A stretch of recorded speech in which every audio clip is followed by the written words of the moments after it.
ஏழைகளின் தோழரே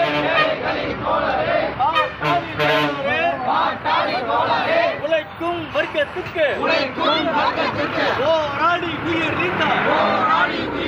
செம்படை தளபதியே தமிழகத்தின் சூறாவளியே சிகப்பு சூறாவளியே எரிமலைய அஞ்சு நடுங்கும்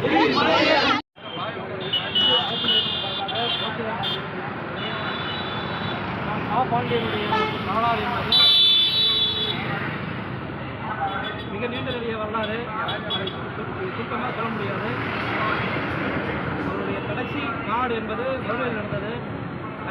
லட்சம் பேர் சொல்லக்கூடிய கூட்டத்தில் சிங்கம் போல் தண்டித்தவர்.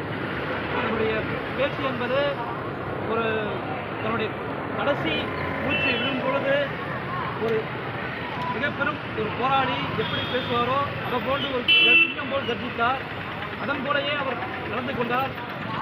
மிகப்பெரும் பேச்சு. அந்த பேச்சு தான் இந்த பதிவு செய்யப்பட்டுள்ளது. என் கடைசி மூச்சு இருக்கும் வரை என் நாவால் இந்த நாட்டு மக்களை கட்டியெழுப்பது என்று உரையாற்றினார். அதன் போலவே அவர் நாடே நாட்களில் சுற்றி புரிந்து நாடே நாட்களில் காணமடைந்தார். இதுவும் நிலைமைக்குரிய வந்தது. காப்பானியருடைய மறைவு என்பது மிகவும் ஈடு செய்ய முடியாதது. அவருடைய புகழ் அவங்க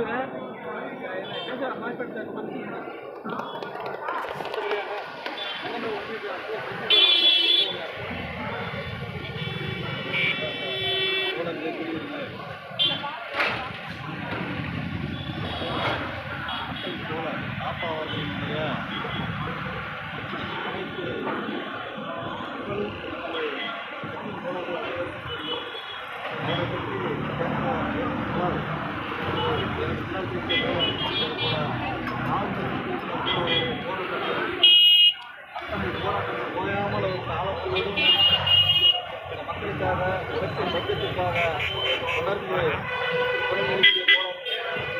குரல் எட்டும் மறையாது. இந்த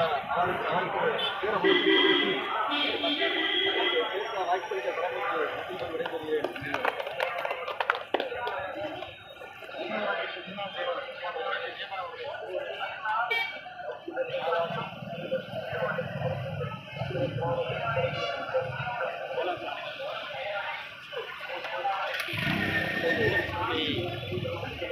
மக்களிடையே தமிழ்நாட்டை பொறுத்தவரைக்கும் கம்யூனிஸ்ட் தான் போட்டே தாப்பா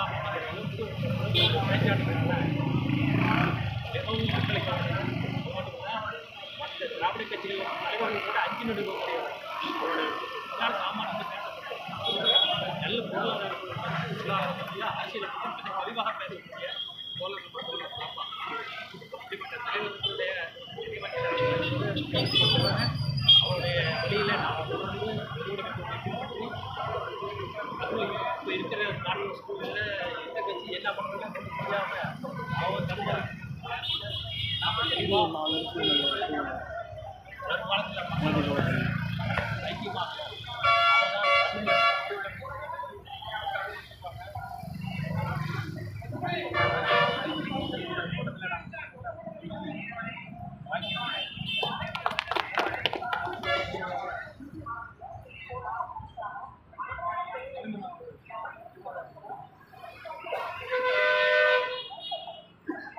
மரியாதைக்குரிய தோழர்களே, மகாகவி பாரதியார் அவர்கள் அக்கினி திங்கொண்டு கண்டு அதை ஆண்களை குடிநீர் வைத்து காடு அப்படின்னு ஒரு கவிதை கொடுக்கிறார். அதே மாதிரி சுதந்திரம் பெற்ற பிறகு கம்யூனிஸ்டுகள் மீது சொல்லனா அடக்குமுறைகள் ஏற்படுத்தப்பட்ட போது நாடெங்கிலும் இந்த அக்கினி குண்டிகளைப் போல கம்யூனிஸ்ட் கேடர்களை வந்து நம்ம தோழர் தாப்பா அவர்கள் போன்றவர்கள் உருவாக்கி இருக்கிறார்கள். என்றைக்கு இந்தியாவிலே அநீதி தலைத்து ஒரு மிக உச்சகட்டத்துக்கு வருகிறதோ அப்பொழுது அந்த பொதுமை வைத்த அக்னி குண்டை போல நீர் கொடுத்த நெருப்பாக உள்ள இந்த கம்யூனிஸ்ட் கட்சியானது இந்த இந்து தனித்தல் காணும் இந்த அநீதிகளை அழித்து மக்களை காப்பாற்றும் என்பதிலே மாற்றுத்தல் அந்த அத்தகைய சிறப்பு மிக்க ஒரு வாரிசுகளை